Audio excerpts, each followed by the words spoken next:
Hey now, everybody. It's the Rob from 106.1 KISS FM here with my tag team partner in podcasting. Let's welcome to the show Dr. J, Jerry Valeri. Good morning, Jer. Hey, I'm a doctor, but I'm not a dentist like Glenn Jacobs used to be. I was going for a Dr. D, David Schultz gimmick today. Baby. So, good morning, Jer. Good morning. How about Raw last night? There's a lot to cover. Holy smokes. There is a lot to cover. You're absolutely right. Do you want to jump right into things? I'm ready, willing, and able. Now, it put you asleep again this time. Is that true? It's not fair to say that it put me to sleep, but I did fall asleep right, I think it was the commercial break before the main event. So I missed the last maybe 20 minutes of the show, but I did rewind. I saw the power slam to hell. Is that what we're calling it, I'm assuming? Yeah, it was equal parts confusing and really awesome. Go ahead. Help me out. Because I didn't see what we had. It was Kane and Strowman, right? Kane and Strowman in a main event, and I wondered if it was going to be the blow-off, if they were blowing it off, if Kane had to... I thought Kane was running for mayor this election, but it's not. It's for 2018. Okay, I didn't even realize that. So I don't know if he even won, or I don't know what the deal is with that. But so I just assumed this would be one of Kane's last deals, and since Strowman can't fight him on the pay-per-view, I thought this was the blow-off. But it was a good main event. It's right up my alley. I wonder if you like matches like this, but I mean, it had Braun Strowman going off the ropes. It had chair shots. Kane has held up his end of the bargain. His body doesn't look so good these days, but he's wrestling really well, I think, still. And he's taking good shots, and he's giving good stuff, and it looks believable. And I liked it. I liked the whole match. And the teasing of the table. They teased the table. And then it was the power slam, and boom, right through the corrugated cardboard part of the ring, and they went right down to the bottom. And then you never saw either one of them again, and I was kind of bummed by that. I did see a video someone took after Raw went off the air. You see Braun Strowman get out, but you never see Kane get out. So who knows? He could still be down there. Just next week, or during Survivor Series, I guess he'll just appear from under the ring. That would be great. Like the ring crew moved him with the ring. Exactly. Like the trash truck and the ambulance. Now it's going to be under the ring is the gimmick. Speaking of the ring crew, I would love it if they'd never do it, but it'd be a fun angle if they had the executive director of ring crew operations filing a legitimate complaint against Braun Strowman, because so far he and Big Show have broken a cage. They've broken one ring entirely with a suplex. Yeah, it got displaced. And he just put Kane through a ring. We're going through rings here. We've got to do something. We're triply reinforcing the rings, and Braun Strowman keeps breaking them. That would be I think that would be more of a comedy angle, but it would be funny. Yeah, that is kind of funny to think about. So I'll just say I will go in open-minded with the main event from last night, in that it could be a really good match or whatever. I don't want to write it off. I just know that it's gonna take a really good Kane match. That's the thing. I don't have a high standard for Kane matches. It's going to be really hard to get me excited for any Kane match nowadays. It's just going to be really hard. At this point, they just get me excited for Braun Strowman matches. Right. And they keep paying it off, because every time that man is in the main event, every single time he is in the main event. Oh, God damn it. Somebody called me right in the middle of this thing, and it threw my audio off. It's Hold okay. on. I gotcha. Oh, can you hear me? Yeah. Okay. There we go. We never lost you. Okay. I lost me. It's okay. Oh, if they call back again, they're getting a double bird. So, well, just know if they call back, we can still hear you. Okay, cool. Temper tantrum. Put it aside. We're already 1 GD deep. Every single time Braun Strowman wrestles in the main event, they pay it off. There's always something cool that happens. Yeah, it's just a shame they just really can't commit to dude.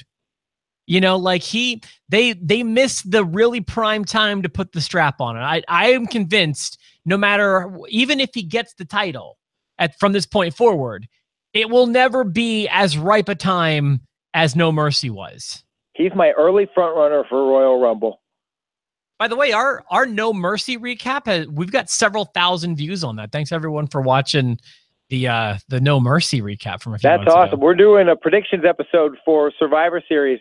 I know you're off all next week. Will you be able to squeeze in a recap of Survivor Series or no? I'm not positive I'll be able to. Yeah, I will be off all next week, but then the following week I should be able to be back in business. Okay. So yeah, stand by for that. I'm not positive how we'll do that, but we'll definitely have the predictions for you, and we'll know who has the lock of destiny come Sunday night too. I wish I was more excited for Survivor Series, although some of the things that have happened in the past 24 hours have gotten me a bit more excited. Should we talk about the turns that the main event has taken? Or at least I'm calling the 5-on-5 match the main event. Yeah, that seems like the main event, although AJ Styles and Brock Lesnar certainly does feel like a main event for the first time. Yeah, I'm not sure which match is going to go last. I saw a report last night that said that they're planning on putting AJ and Brock last, although I'm not positive I buy it. I would not have bought it if it were Jinder still, but I think AJ and Brock, I could totally see that. That could be a tiebreaker if you'd want to bet on it. I would put Brock and AJ last. Yeah, we can jump right into it. I wonder if the changes they made were always in plan.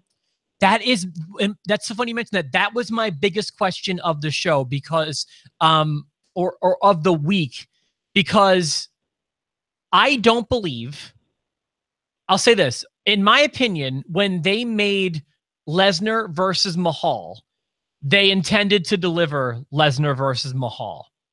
I think something changed. I think people got skittish, and something changed that they rushed the title onto AJ. So my question last night becomes, did they lose faith in Jason Jordan, or was the plan to have Triple H on Team Raw all along?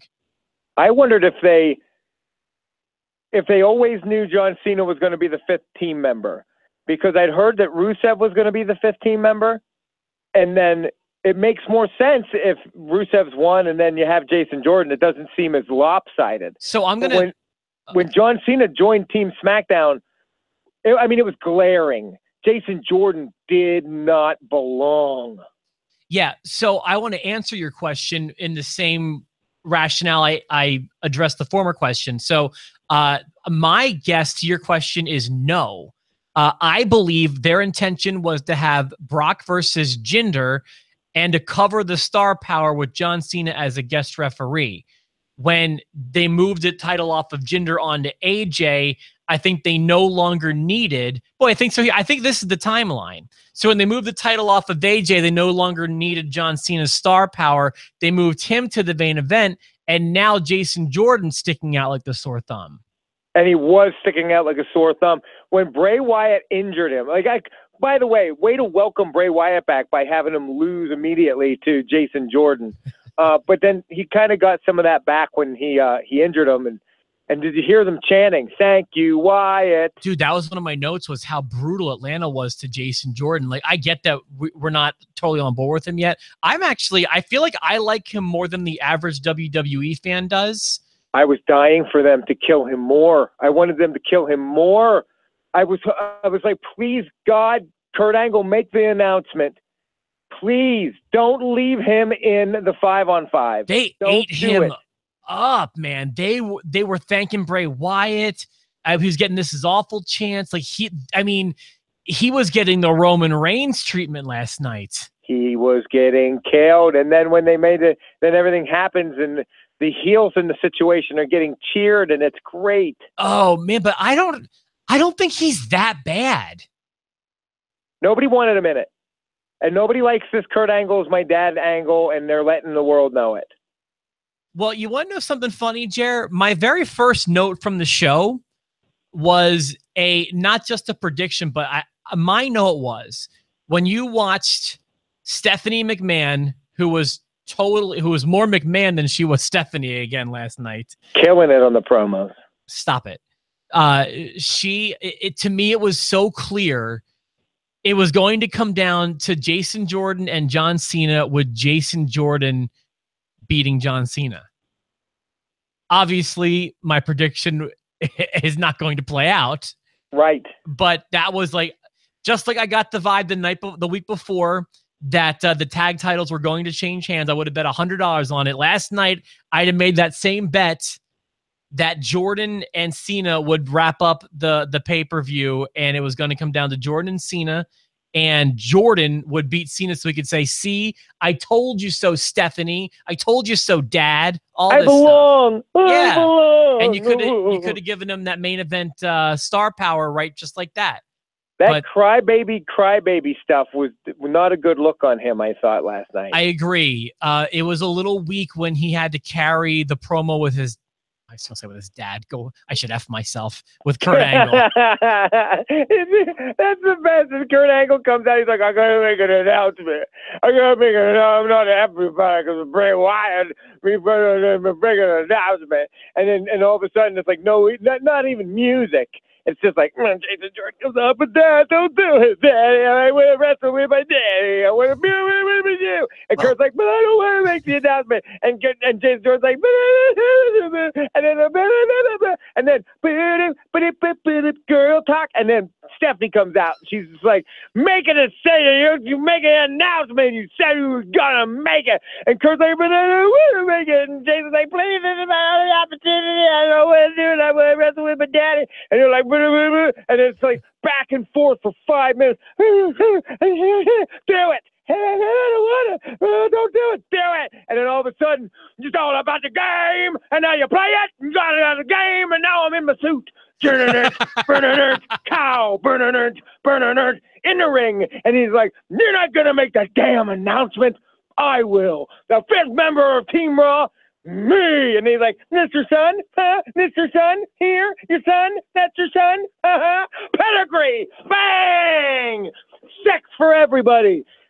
That was the best, and the crowd was killing him. Did you say sex for everybody? Remember, my buddy yelled pedigree for everybody. I know what the reference is. I get the reference. Hashtag sex for everybody. Yeah, sex for everybody. Boy, we got a nice little Valeri reenactment right there. Sorry, but no, sorry. That was amazing. Sometimes you get into that's the easiest thing to reenact. You go into like these reenactment comas, and there's no breaking through to you. So I just sit back and watch them, and they're fun. So let me tell you a few things that jumped out at me as just being Kurt wrong. didn't look good either. I thought he looks like a weak. He looks so weak. There's two points to this that I guess you could kind of describe as inconsistent. The first thing that struck me as inconsistent was Jason Jordan is acting like like Kurt raised him, but we've already established that Kurt was not there for him. So it's like the whole, like, "I admired you." I mean, I guess like maybe as like a WWE watcher, but like the whole daddy thing and just like that relationship wasn't something I want to be part of this angle. Just because if Kurt wasn't there for him, he shouldn't have that kind of fatherly affection to Kurt, in my opinion. The second part that struck me as wrong was Kurt's reaction to the pedigree. If that's his son and Triple H just pedigreed him right in front of you, he didn't seem to care very much. He went in to comfort Jason instead of like going after Triple H, which is what he should have done. If any real father would watch their son, I don't care if you raised him or not. If that happened, even if it's your buddy, you go after the guy who just pedigreed your buddy. Absolutely. Unless you're Jerry and it winds up meaning sex for you. Sex for everybody. Hashtag sex for everybody. Listen, I know Triple H and Kurt Angle have wrestled before, and I don't remember them being so different size-wise. He did look Triple H looked very hulking.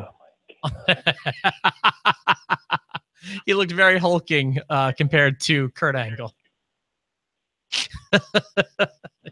That time it's my wife. She knows I'm working. This is your wife, huh? This is your wife, right? This is your wife. Bam! No sex for anybody. Well done, Jer. This is why we love you. What else? I feel like that was probably the biggest story of Raw, and the way that I bet you Jerry's getting another call. This time it's from a number I don't know. I don't know what's happening. The most popular man in State College, Jerry Valeri. I'm gonna start flipping out. Watch, your wife just assumed you didn't answer because you knew it was her, so she called from a blocked number. It just keeps it throws. Continue.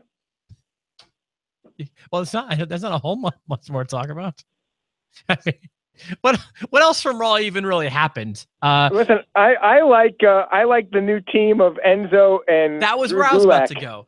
I also like them, and they're doing it the right way in that you've got Enzo, who's so Enzo, and you've got Drew Gulak or however you say it. Drew Gulak, who is so not Enzo, but also not changing. Like, that's perfect. I don't want Enzo to rub off on Gulak. This is the example that I gave to Brittany, who was in the room when that was going on. She's like, who's him? Who is he? And because she knows Enzo really well. And I was like, the best way I can describe who that guy is, he's just the opposite of Enzo. Like Drew Gulak has one word to describe you, and he'll spell it out for you. S-O-F-T, soft. That's so good. I like when he's like, how you doing? How you doing? And he's like, I'm very good. Thank you for asking. Good, thank you. Yeah, and the no chanting stuff, like, this is good for me. I've been so proud of Enzo for the life he's breathed into that division for me. I love it. I think it's great, and I can't wait to see how he ruins Kalisto's birthday party tonight on 205 Live. Oh, I didn't even realize what's happening on 205. Who's Kalisto's birthday party? Yeah, Kalisto's having a birthday party on 205 Live. 205, I'm telling you, you want some ridiculous stuff, man. 205 Live is your house. So you've been sticking by this, haven't you? I've been watching it. Last week, they had the European champion people came by. Oh, okay, yeah, the UK tournament guys. The UK division showed up, and you know what? This is making me realize we didn't see Pete Dunne this week. No. So it's probably a one-off. Because they're in the U.S. again. They're in Atlanta.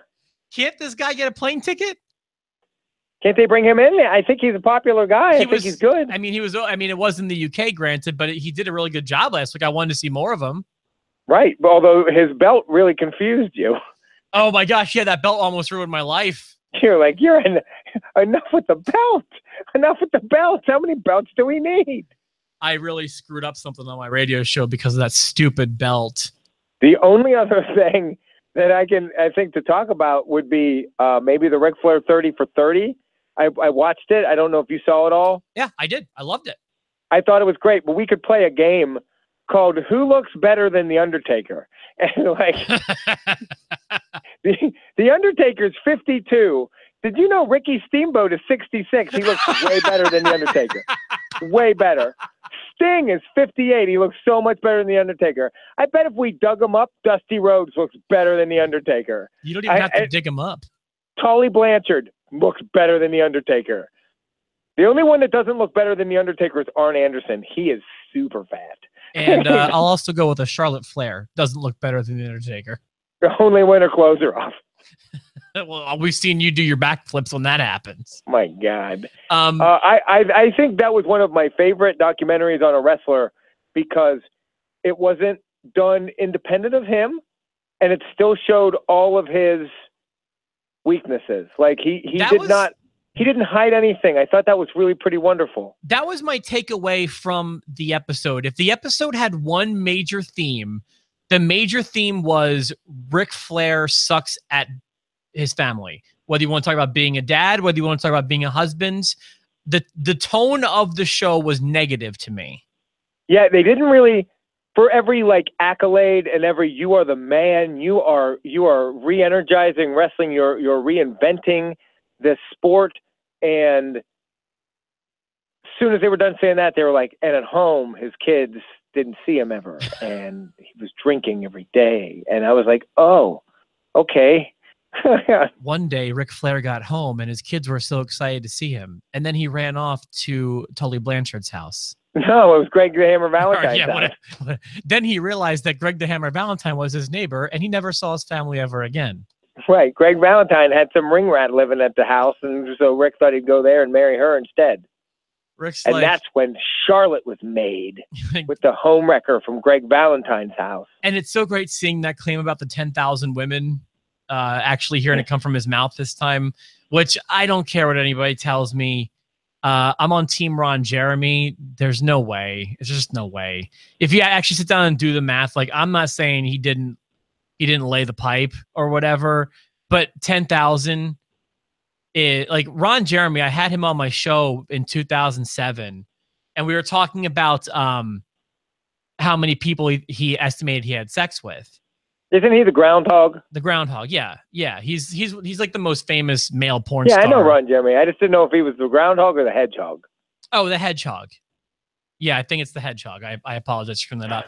But he's like, because Wilt Chamberlain claims to have sex with, I think it's 10 or 20,000 women.